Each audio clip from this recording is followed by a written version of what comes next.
in your book too, you talk about how the Crownsville became a weapon against those who dared to oppose the existing order. And because this was a chunk of this obviously was still during Jim Crow period.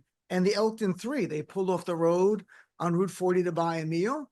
And next thing they're in this place because the powers that be are like, okay, these are black people who are not going along with what we want. We're going to Yeah. put them in it's not a prison. It's like a prison, but they're like, oh, it's for their own benefit. And like, this is remarkable. Tell us a little bit about the Elkton Three, please. Yeah, that was another one of the stories that when I first discovered it, my jaw dropped. And then I was actually really annoyed. I thought to myself, how is this not actually taught as part of the sort of American foundational, like civil rights history?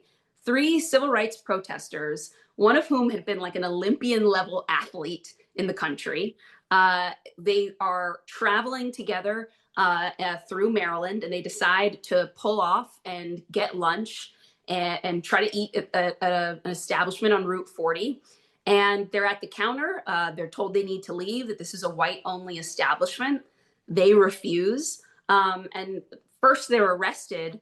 But later, a judge basically says that they must be insane for having tried to eat at this white only establishment, for refusing to cooperate with authorities, refusing to eat while incarcerated. And so they're sent to Crownsville and labeled as insane for the crime of trying to eat at a white only restaurant in the 60s.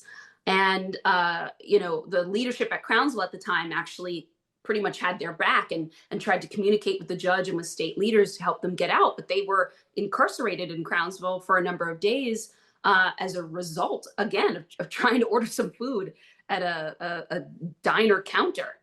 And I think that one story, I take you into that story in a chapter to help people understand the ways in which these systems that we're told sometimes are neutral. There's a big movement right now to stop talking about structural racism or institutional racism.